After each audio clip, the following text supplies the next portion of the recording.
إن الحمد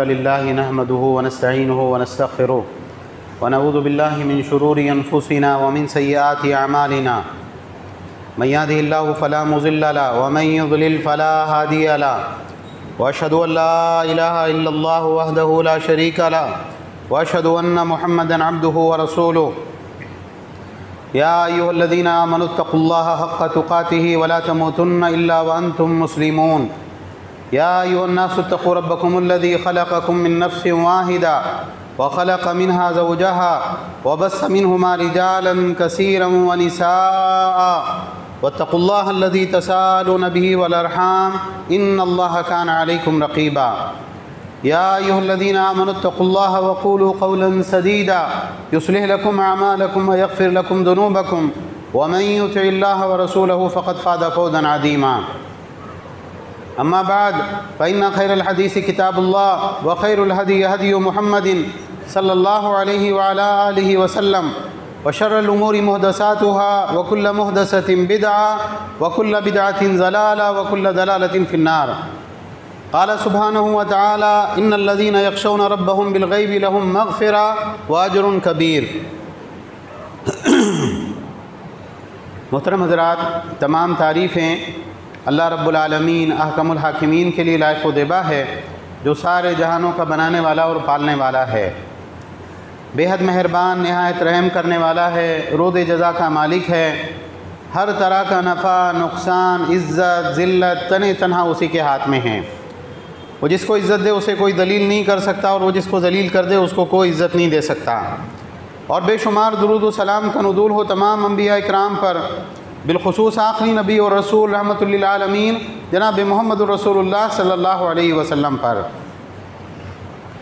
بہرحال حمد و صلوات کے بعد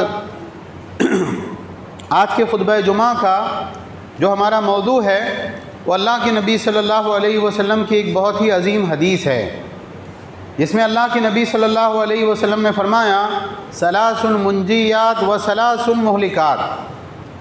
لوگوں اس بات کو کان کھول کے سنو، غور سے اس بات کو سنو سمجھو، تین چیزیں ایسی ہیں، تین صفات ایسی ہیں جو انسان کو ہلاک کر دینے والی ہیں، اور تین چیزیں ایسی ہیں جو انسان کو نجات دینے والی ہیں۔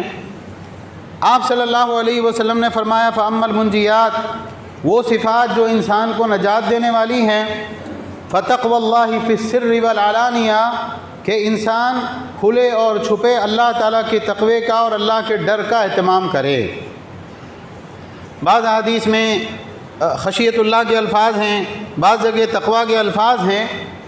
خشیہ کے معنی ہوتے ہیں اللہ کا ڈر، اور تقوی کے معنی ہوتے ہیں اللہ سے ڈر کے گناہوں کو چھوڑ دینا۔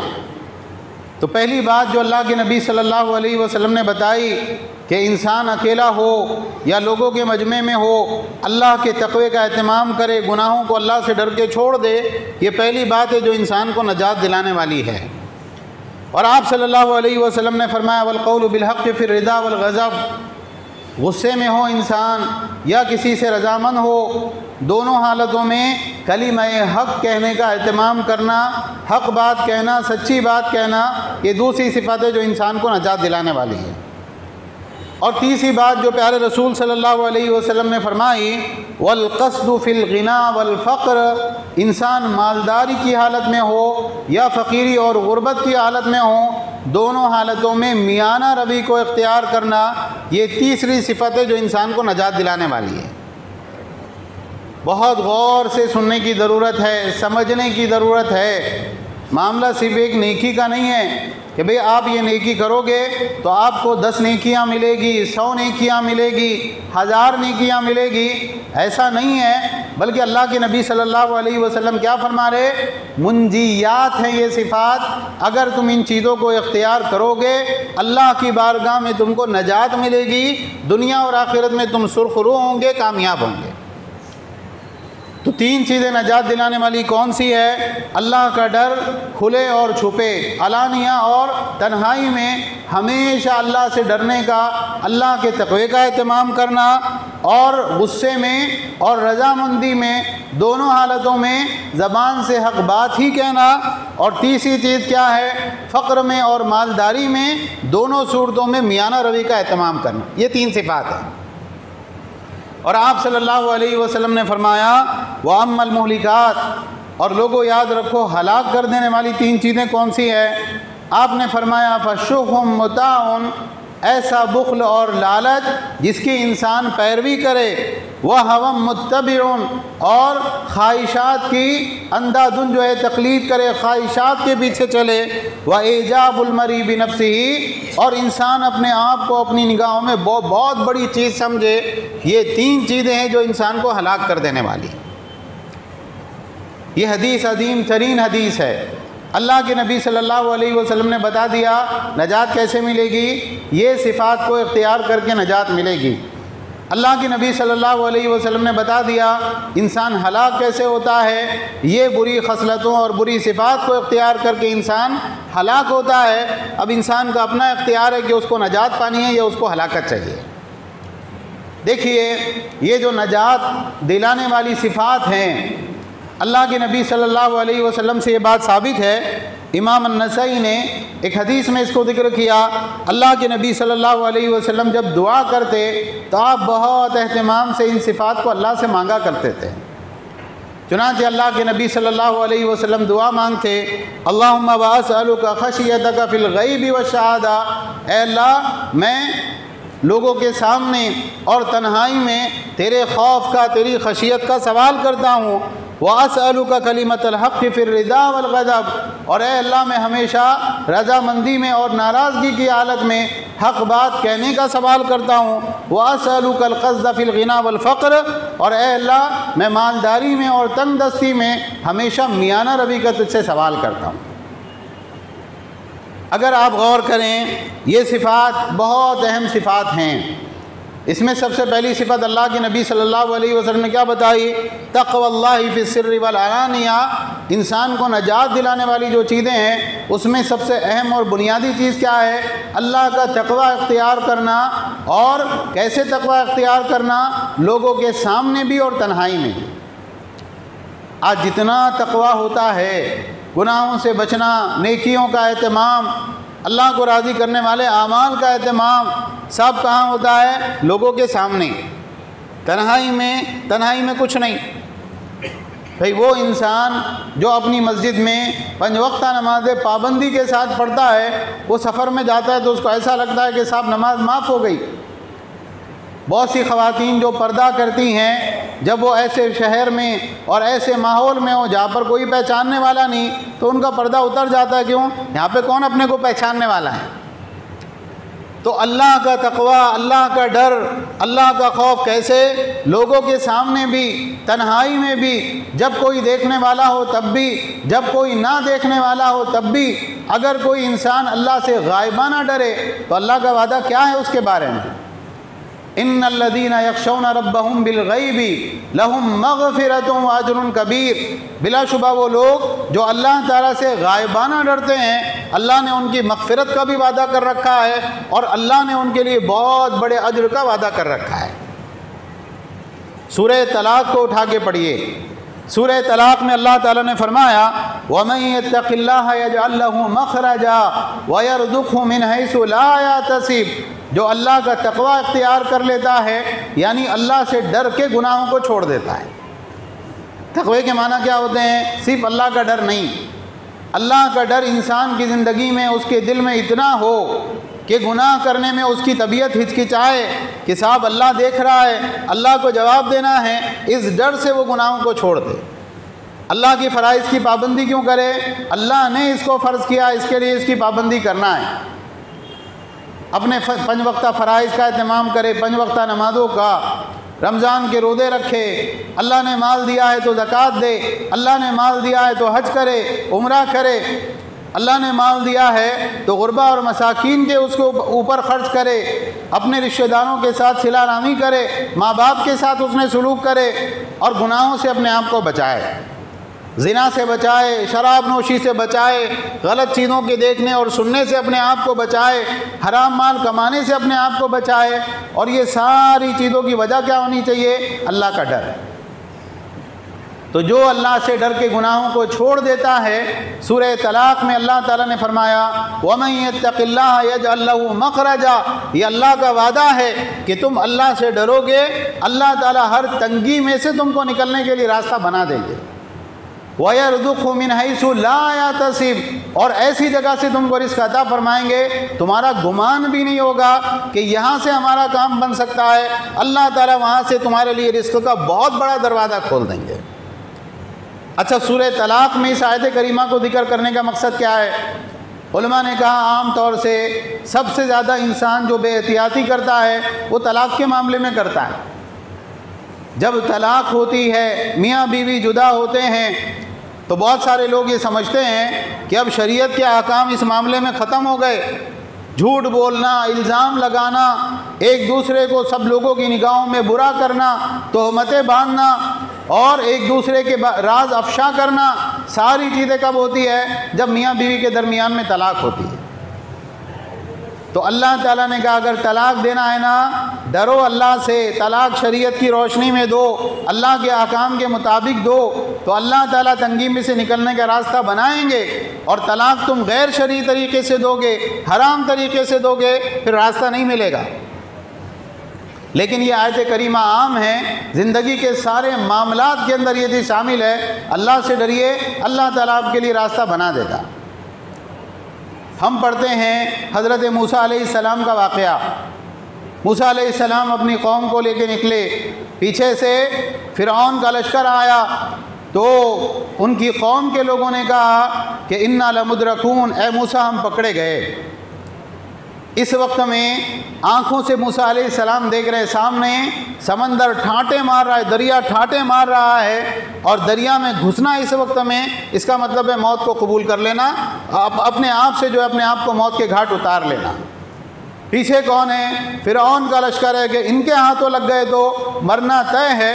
ایسے وقت میں موسیٰ علیہ السلام کی زبانی کیا نکلا؟ کلا ان معی ربی سیہدین، ہرگز نہیں، میرا رب میرے ساتھ ہے، وہ مجھ کو راستہ دکھائے گا۔ اور اللہ نے راستہ دکھایا، موسیٰ علیہ السلام نے سمندر پہ لاٹھی ماری اور راستے بنے، اور موسیٰ علیہ السلام اور ان کے سارے ساتھی وہاں سے پاس ہو گئے، اور فرعون اور اس کا لشکر وہاں پہ ڈوب کے ہلاک ہوا۔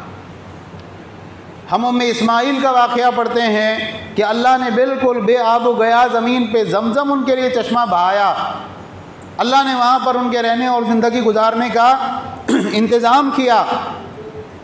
غار والوں کے بارے میں ہم پڑھتے ہیں کہ غار میں ہیں اور راستہ بند ہو گیا، اللہ سے دعا کر رہے ہیں اللہ میں نے اپنے ماں باپ کے ساتھ اس نے سلوک کیا تھا، اپنی اولاد پر اپنے ماں باپ کو ترجیح دی تھی، اللہ اگر یہ تیرے لیے کیا راستہ بنا دیجئے، اللہ راستہ بنا رہا ہے۔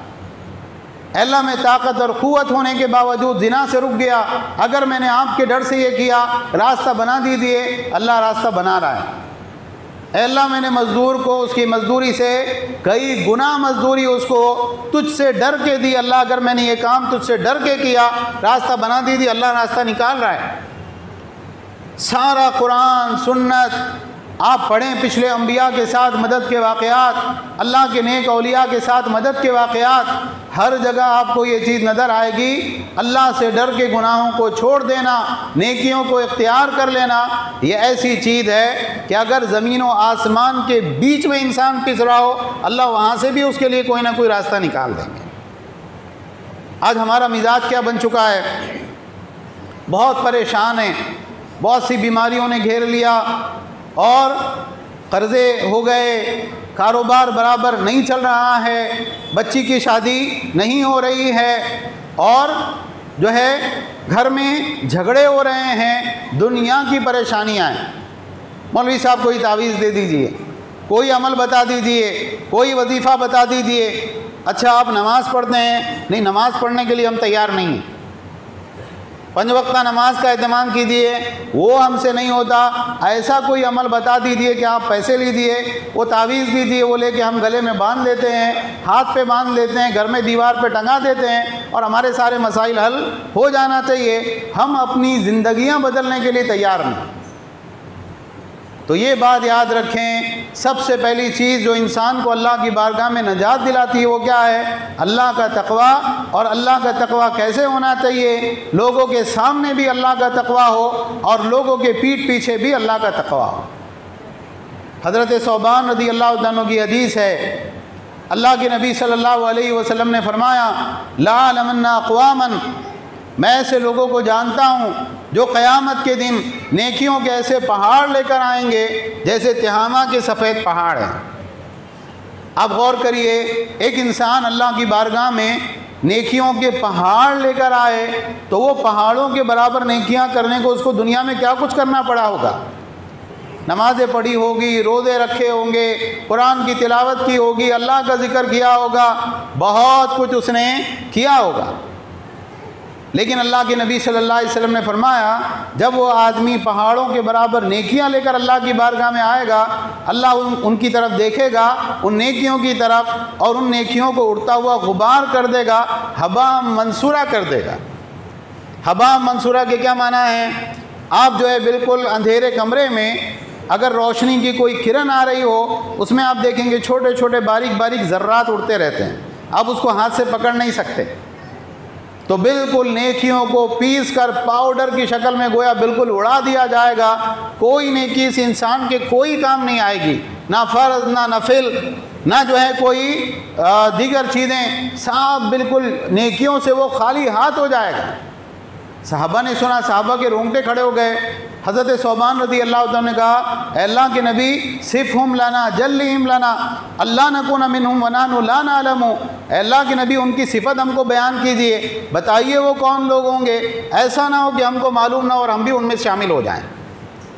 اللہ کے نبی صلی اللہ علیہ وسلم نے فرمایا یاد رکھو وہ تمہارے بھائی ہوں گے، یاد رکھو وہ تمہاری نسل سے ہوں گے، تمہاری جلد سے ہوں گے، لیکن آپ صلی اللہ علیہ وسلم نے فرمایا وہ رات میں ایسے ہی عبادت کریں گے جیسے تم عبادت کرتے ہو، یعنی ایسے کوئی گناہگار، تاش کھیلنے والے، جوا کھیلنے والے اور شرابیں پینے والے وہ لوگ نہیں ہوں گے۔ کون لوگ ہوں گے؟ رات میں اٹھ کے تہجد کی نماز پڑھنے والے۔ لیکن ان کا معاملہ کیا ہوگا؟ اذا خلوا بمحارم اللہ انتہکوها، تنہائی کے اندر جب ان کو موقع ملے گا تو وہ کیا کریں گے؟ اللہ کی حرام چیزوں کا ارتکاب کریں گے۔ اس کا نتیجہ یہ ہوگا کہ اللہ تعالیٰ ان کے اس عمل سے ناخوش ہو کر قیامت کے دن ان کی ساری نیکیوں سے ان کو محروم کر دے گا۔ بہت غور کرنے کی بات ہے، تنہائی میں ہمارا معاملہ کیا ہے؟ جو تنہائی میں ہمارا معاملہ وہی ہماری اصل حقیقت ہے۔ قیامت کے دن اللہ سبحانہ و تعالیٰ جن لوگوں کو عرش کے سائے میں جگہ دے گا اس میں سے ایک آدمی کون ہوگا کہ رجل ذکر اللہ خالیا ففاضت عیناہ، آدمی تنہائی کے اندر بیٹھا ہوا تھا، اپنے کمرے میں، اپنے آفس میں، اپنی کام کی جگہ میں، کوئی آس پاس دیکھنے والا نہیں، کوئی بات کرنے والا نہیں، کوئی سننے والا نہیں، اور ایسے وقت میں اس نے اللہ کا ذکر کیا، اللہ کو یاد کیا، قرآن کی تلاوت کی، دعا مانگی، توبہ استغفار کیا، کوئی اور بات پہ سے اللہ کے سامنے پیشی اس کو یاد آ گئی، ففاضت عیناہ، اس کی آنکھیں بہہ پڑی، وہ آنسوؤں سے رونے لگا اللہ سے ڈر کے۔ اللہ کے نبی صلی اللہ علیہ وسلم نے فرمایا اللہ اس کو قیامت کے دن اپنا سایہ نصیب کرے گا جس دن اللہ کے سائے کے علاوہ کوئی سایہ نہیں ہوگا۔ اللہ سے ڈریے، تقوی کا اہتمام کیجیے، تقوی ہر خیر کی کنجی ہے۔ اگر میں اور آپ غور کریں کہ صبح سے لے کے شام تک ہم کتنے گناہ ایسے ہیں جو ہم صرف اللہ سے ڈر کے چھوڑتے ہیں، ٹھیک ہے، بہت ساری غلط کام ہم نہیں کرتے، شراب ہم نہیں پیتے، جوا ہم نہیں کھیلتے، فلاں اور فلاں غلطیاں ہم نہیں کرتے۔ کیوں نہیں کرتے؟ ارے لوگ دیکھیں گے، کیا بولیں گے، اتنی بڑی داڑھی رکھ کے آپ یہ کام کر رہے ہیں، اتنے بڑے حاجی صاحب، نمازی صاحب، مولوی صاحب، آپ یہ کام کر رہے ہیں، آپ کی شان نہیں ہے، یہاں آیا مت کرو، آپ ادھر کے علاقے میں مت آیا کرو۔ سوال یہ ہے کہ بعض گناہ ہم نے سماج سے ڈر کے چھوڑے، بعض گناہ ہم نے بیماریوں سے ڈر کے چھوڑے، بعض گناہ ہم نے اپنے عزیز اور رشتہ دار اقارب کے دباؤ کے اندر چھوڑے، اللہ سے ڈر کے کتنے گناہ چھوڑے۔ نیکیاں اگر ہماری زندگی میں ہیں تو ان نیکیوں کی زندگی میں ہونے کی وجہ کیا ہے؟ کیا اس وجہ سے کہ ہم کو بچپن سے ایک عادت ڈال دی گئی تو اب سب نماز کے لیے آ رہے، ہم بھی نماز کے لیے آ رہے، یا سب رمضان میں روزے رکھ رہے، ہم بھی رمضان میں روزے رکھ رہے، خالی اللہ کو راضی کرنے کی نیت سے ہم نے زندگی میں کتنی نمازیں پڑھی اور کتنے روزے رکھے؟ ہم میں سے ہر ایک شخص کو اپنا محاسبہ کرنا چاہیے۔ اللہ ہے جو دیکھ رہا ہے، اللہ ہے جو سن رہا ہے، ان اللہ کان علیکم رقیبا، اللہ تم پر نگہبان ہے۔ تو یہ چیز اپنے اندر لانے کی ضرورت ہے۔ جب یہ صفت انسان کے اندر آتی ہے کہ وہ کھلے میں چھپے میں اللہ سے ڈرنے والا ہو، اللہ سے ڈر کے گناہوں کو ترک کرنے والا ہو، اللہ سے ڈر کے فرائض کا اہتمام کرنے والا ہو، اللہ کے نبی صلی اللہ علیہ وسلم نے کیا فرمایا؟ یہ وہ پہلی صفت ہے جس کی بنیاد پہ انسان کو اللہ تعالیٰ نجات عطا فرماتے ہیں، یہ منجیات میں سے۔ اور دوسری چیز جو اللہ کے نبی صلی اللہ علیہ وسلم نے بتائی وہ کیا ہے؟ والقول بالحق فی الرضا والغضب، انسان کسی کے ساتھ راضی ہو یا کسی سے ناخوش ہو، ہر حالت میں کیا کرنا چاہیے؟ حق بات کہنا چاہیے۔ رضامند ہو تو انسان تعریف کر کے کسی کو فرشتہ بنا دے، اور جب اسی انسان سے ناراض ہو جائے تو اس کی مذمت کے اندر اتنا مبالغہ کرے کہ اس کو شیطان بنا دے۔ یہ نہیں ہونا چاہیے۔ انسان رضامندی میں حق بات نکالے، اور اگر جو ہے ناراضگی میں ہے حق بات اپنی زبان سے نکالے۔ کسی صورت میں حق بات کے علاوہ کوئی اور بات ہماری زبان سے نکلنے نہ پائے۔ اللہ کے نبی صلی اللہ علیہ وسلم کے زمانے کا واقعہ ہے، حضرت عبداللہ ابن رواحہ رضی اللہ تعالیٰ عنہ اللہ کے نبی صلی اللہ علیہ وسلم کے صحابی ہیں۔ خیبر کا علاقہ جب فتح ہوا تو اللہ کے نبی صلی اللہ علیہ وسلم کے پاس یہودی آئے کہ ہم لوگ اور کہیں جا نہیں سکتے، ہم کو یہاں رہنے دیجیے۔ آپ نے اس شرط پہ ان کو رہنے کی اجازت دی کہ تم یہاں اس زمینوں پر کام کرو گے، اور جتنی فصل آئے گی آدھا حصہ تم مسلمانوں کو دے گے، اور آدھا حصہ جو ہے اس کے ذریعے تم تمہارے اپنے اخراجات پورے کرو گے۔ انہوں نے کہا منظور ہے۔ اب عبداللہ ابن رواحہ رضی اللہ تعالیٰ عنہ کو اللہ کے نبی صلی اللہ علیہ وسلم نے خیبر بھیجا کہ جاؤ جا کے وہاں پر اندازہ لگاؤ کہ وہاں کی فصل کتنی آنے والی ہے، اس اعتبار سے ان سے خراج وصول کیا جائے، ٹیکس وصول کیا جائے۔ حضرت عبداللہ ابن رواحہ رضی اللہ تعالیٰ عنہ آئے۔ اب یہود ان کو پہچانتے تھے اور ان کو یہ معلوم تھا کہ یہ یہود کے دشمن ہیں اور یہ یہود کے بہت سخت خلاف ہے۔ انہوں نے آپس میں مشورہ کیا کہ یہ آئے اور اب یہ اتنا ہمارے خلاف ہیں، پتہ نہیں وہ کتنا جا کے بتائیں گے کہ اتنا پھلانے والا ہے اور اتنا زیادہ ہم کو دینا پڑے گا۔ انہوں نے آپس میں مشورہ کیا، اپنی بیویوں کا کچھ زیور جمع کیا اور لا کے بطور رشوت ان کو پیش کرنے لگے۔ دیکھیے یہ رکھ لیجئے، بس اتنا ہے کہ ہمارے اوپر حد سے زیادہ بوجھ نہ پڑے، حد سے زیادہ ہم کو دینا نہ پڑے۔ انہوں نے کہا تم یہ لے کر میرے پاس آئے ہو، اللہ تعالیٰ کی قسم، اس ذات کی قسم جس کے ہاتھ میں میری جان ہے، اے معاشر الیہود انتم ابغض الخلق الیہ، اللہ کی مخلوق میں سب سے زیادہ اگر کسی سے بغض اور نفرت ہے تو تم سے، مجھے تم کتے اور سور سے زیادہ ناپسند ہو، لیکن یہ میری ناپسندیدگی مجھ کو اس بات کے اوپر نہیں ابھارے گی کہ میں تمہارے اوپر ظلم کروں اور تمہارے ساتھ زیادتی کروں۔ میں بات وہی کروں گا جو حق اور انصاف کی بات ہوگی۔ انہوں نے کہا بہذا قامت السماوات والارض، یہ آپ کا عدل اور انصاف ہے نا، اسی کی وجہ سے یہ دنیا کا کارخانہ چل رہا ہے۔ تو یہ تعلیم ہم کو اللہ اور اس کے رسول نے دی، لا یجرمنکم شنآن قوم علی الا تعدلوا اعدلوا هو اقرب للتقوی، کسی قوم کی دشمنی تم کو اس بات پر نہ ابھارے کہ تم ان کے ساتھ ناانصافی کرو، انصاف کرو، اس لیے کہ یہ تقوی سے زیادہ قریب ہے۔ جو اللہ سے ڈرتے ہیں وہ ہر حال میں انصاف کرتے ہیں۔ اور تیسری بات جو اللہ کے نبی صلی اللہ علیہ وسلم نے فرمائی، والقصد فی الغنا والفقر، اللہ نے تم کو مالدار بنایا ہے تب بھی درمیانی چال چلو، مالدار بن گئے تو آسمان میں اڑنے کا جو ہے معاملہ نہ رکھو، اور اگر اللہ نے تم کو فقیری دی ہے، غربت دی ہے، تو اس غربت کے اندر بھی میانہ روی اختیار کرو۔ اگر آپ ہمارے معاشرے کا جائزہ لیں تو آپ کو یہ چیز ملے گی کہ انسان مالدار ہوتا نا، اللہ کی 90% شریعت اس پہ سے معاف ہو جاتی۔ بھائی ہم مالدار ہیں تو اب ہم شادی کریں گے بچے کی تو دھوم دھام سے کریں گے، ڈی جے لگائیں گے اور مجرا کروائیں گے اور فلاں کام کریں گے، باہر سے آنے والے مجرا کرنے والے نہیں آئیں گے، ہماری گھر کی عورتیں ہی مجرا کریں گی۔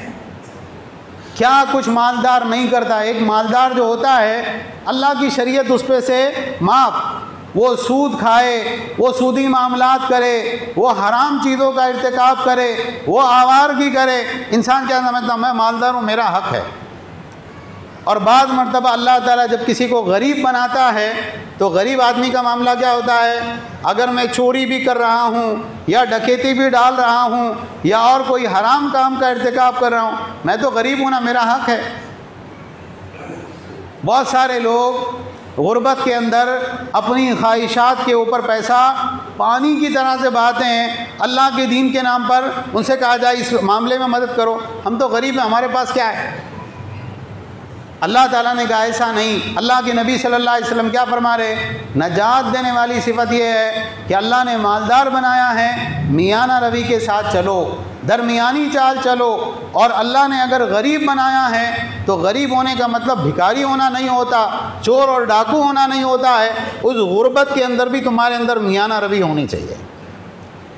اللہ تعالیٰ نے سورہ بنی اسرائیل کے اندر فرمایا وَلَا تَجْعَلْ يَدَكَ مَغْلُولَةً إِلَىٰ عُنُقِكَ، اپنا ہاتھ اپنے گردن سے مت باندھ لو کہ وہ کسی کو دینے کے لیے وہ ہاتھ کھلتا ہی نہیں ہے، ہاتھ بندھے ہوئے آپ کو دے ہی نہیں سکتے۔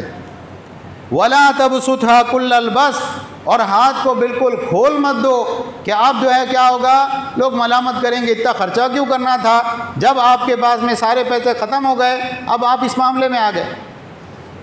اور اللہ تعالیٰ نے سورہ فرقان میں کہا والذین اذا انفقوا لم یسرفوا ولم یقتروا وکان بین ذلک قواما، اللہ کے نیک بندے وہ ہوتے ہیں جو اپنے مال میں نہ اسراف کرتے ہیں اور نہ ہی جو ہے اپنے مال میں بخیلی کرتے ہیں، بلکہ ان کا معاملہ کیا ہے، وہ اعتدال کے ساتھ درمیانی چال چلتے ہیں۔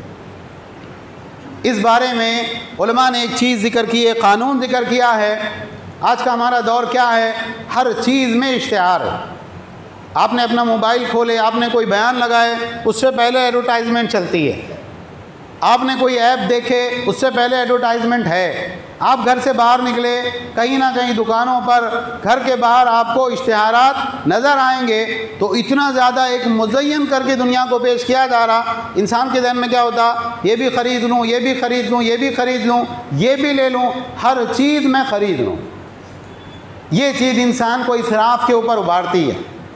اسی لیے حضرت عمر رضی اللہ تعالیٰ کا ایک قول ہے اس بارے میں کہ کیا ہر وہ چیز جو میرا دل چاہے میں وہ کھا لوں گا، ہر وہ چیز جو میرا دل چاہے میں خرید لوں گا؟ ایسا نہیں ہو سکتا ہے۔ انسان کو دیکھنا چاہیے کہ اللہ نے اس کو جو رزق دیا ہے، اس رزق میں اس کا اپنا معاملہ بھی ہے اور اس رزق میں دوسرے لوگوں کا حق بھی اللہ نے رکھا ہے۔ تو انسان اعتدال کے ساتھ اپنے مال کو خرچ کرے۔ بہرحال یہ 3 صفات ہے جس کے بارے میں اللہ کے نبی صلی اللہ علیہ وسلم نے فرمایا کہ یہ نجات دینے والی صفات ہے۔ اللہ کا ڈر کھلے اور چھپے، لوگوں کے سامنے اور تنہائی میں اللہ سے ڈرنا، اسی طرح سے حق بات کہنا، چاہے انسان غصہ ہو، چاہے کسی سے رضامند ہو، ہر حال میں حق بات ہی اپنی زبان سے کہنا۔ اور تیسری چیز یہ ہے کہ مالداری اور فقر دونوں چیزوں میں میانہ روی کو اختیار کرنا۔ اللہ تعالی ہم سب کو اپنی اصلاح کرنے کی توفیق عطا فرمائے۔ ساری دنیا کے اندر جہاں جہاں مسلمان پریشان حال ہے، اے اللہ ان کی پریشانیوں کو دور فرما۔ جو مسلمان مقروض ہیں اللہ ان کے قرضے ادا فرما۔ جو مسلمان بے روزگار ہیں اللہ ان کو حلال طیب روزگار عطا فرما۔ جو مسلمان نکاح کے خواہش مند ہیں اللہ ان کو مناسب جوڑا عطا فرما۔ جو بے اولاد ہیں اللہ ان کو نیک صالح اولاد عطا فرما۔ جو بیمار ہیں اللہ ان کو شفائے کاملہ عاجلہ عطا فرما۔ جو گزر چکے اللہ ان کی قبروں کو نور سے بھر دے، عذاب قبر سے ان کی حفاظت فرما۔ اور اے اللہ ہم سب کو اپنی موت کی اور آخرت کی تیاری کرنے کی توفیق عطا فرما۔ آمین۔ وآخر دعوانا ان الحمد للہ رب العالمین۔